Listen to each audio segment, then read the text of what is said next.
existant déjà. Est-ce qu'on peut parler de Flaubert maintenant? Bien sûr. Vous n'avez pas d'objection? Aucune objection. Quel est le sens de ce long travail auquel vous avez commencé de vous consacrer il y a 10 ans? Qu'est-ce que vous voulez faire exactement? Ça, c'est le premier point. Et deuxième chose, est-ce que ça n'est pas un peu une fuite? Et troisième chose, pourquoi est-ce que c'est Flaubert que vous avez choisi? Pourquoi précisément Flaubert? Alors que d'après ce que vous avez dit à l'instant, il semble qu'ils ne répondent pas à vos critères de l'intellectuel. Eh bien, je crois que j'ai commencé Flaubert, non pas il y a 10 ans, mais il y a 20 ans, que je me suis dit que je ferais un livre sur Flaubert. Parce que précisément, je le considérais à ce moment-là comme aux antipodes de cet engagement d'intellectuel dont nous venons de parler. Et parce qu'il m'agaçait profondément. Parce que je ne l'aimais pas. Ce qui est certainement une manière d'être fasciné. Mais enfin, je ne l'aimais pas du tout. Et puis, petit à petit, le problème s'est posé un peu différemment pour moi. Flaubert est devenu un être objectif, un objet. Et il s'est agi pour moi, et ça fait partie par conséquent de l'engagement intellectuel, de voir si on pouvait non pas faire une synthèse théorique des différentes méthodes pour connaître un homme, mais une synthèse pratique. Voilà un personnage qui a parlé de lui intarissablement. Il dit qu'il n'en a pas parlé. En fait, tous ses livres parlent de lui. Il n'a pas dit Madame Bovary, c'est moi. Mais il a dit des choses analogues. D'autre part, il y a une correspondance qui nous livre presque tous les jours de sa vie. Bon, d'autre part, nous avons aujourd'hui des méthodes. Des méthodes pour connaître un homme. Des méthodes qui sont soit le marxisme, c'est-à-dire la considération de l'homme à partir de la société, des structures sociales, des institutions, des classes, du mouvement historique. Des méthodes sociologiques qui peuvent ainsi étudier un groupe, l'appartenance au groupe, le type de vie et de conditionnement par ce groupe. Des méthodes analytiques, psychanalytiques, qui consistent à étudier les réactions d'un homme à partir des totalités structurées de l'enfance, d'autres méthodes encore, et toutes ces méthodes, comme vous le savez, si on les prend sur le plan théorique, abstrait, s'opposent entre elles. Les marxistes détestent les psychanalystes ne touchent pas au marxisme, les sociologues sont également complètement ailleurs. Il ne s'agit pas de faire un rapprochement théorique.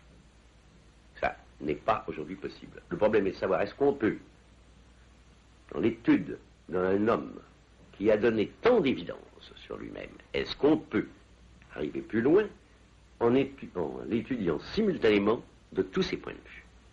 Et est-ce qu'à ce moment-là, on ne trouve pas une cohésion pratique de ce qui est refusé sur le plan théorique?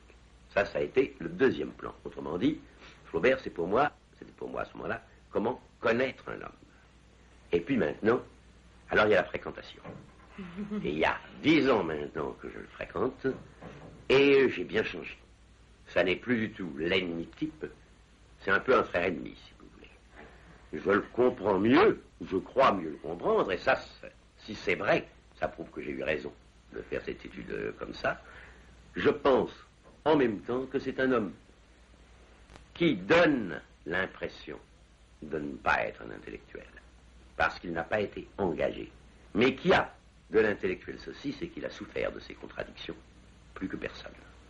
Précisément parce qu'il ne pouvait pas en sortir. Et qu'en tant que tel, il mérite très profondément cette qualification.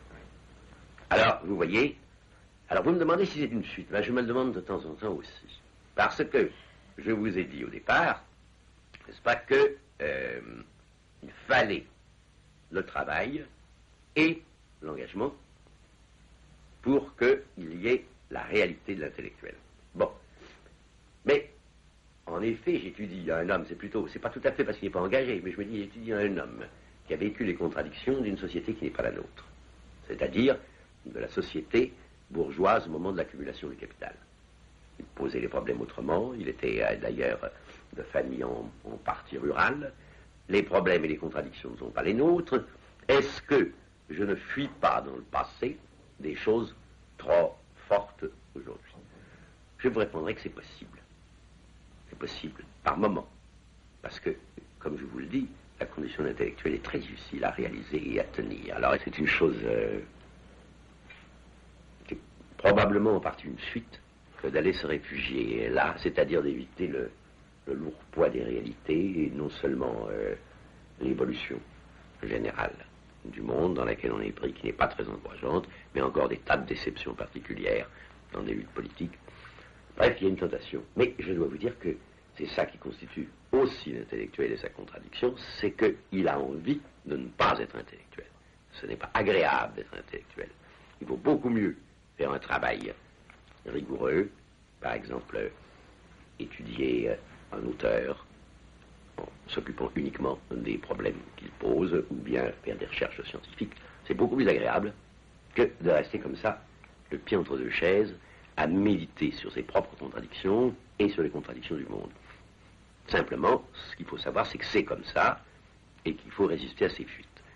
Autrement dit, il s'agirait, dans le cas de mon travail sur Flaubert, d'éviter l'anecdote, d'éviter de me complaire dans la restitution de l'anecdote et d'essayer plutôt de chercher l'application des méthodes, parce que ça nous remet sur le terrain du monde contemporain et des recherches contemporaines. Il y a une mode aujourd'hui en France, c'est de vous tirer un grand coup de chapeau, comme un monument historique, puis de vous enterrer. Certains vous présentent comme un vieux fonctionnaire infatigable de l'humanité, comme le dernier des penseurs du XIXe siècle, égaré dans le nôtre, ou encore comme le dernier des philosophes, ce qui revient à dire que la philosophie n'a plus de sens et qu'on peut tranquillement se débarrasser et d'elle et de vous pour s'adonner enfin à la vraie science. Or, vous avez à peine répondu à ces attaques. Qu'en pensez-vous, Sartre? Je pense qu'elles sont légitimes et que j'aurais bien mauvaise grâce à m'en offusquer, étant donné que moi-même, je me suis fait des dents pour commencer sur Mauriac, qui d'ailleurs ne l'a jamais oublié, disant je pardonne les offenses, mais je ne les oublie pas. Donc je considère que c'est bien mon tour. Mauriac devait avoir à peu près mon âge au moment où j'attaquais ses romans. D'autre part, je pense aussi que c'est me faire bien de l'honneur de me dire le dernier penseur du XIXe siècle, parce que si je suis le dernier penseur du XIXe siècle, aujourd'hui, je suis aussi le dernier penseur du XXe, parce que je ne vois pas que les autres puissent être considérés comme des penseurs.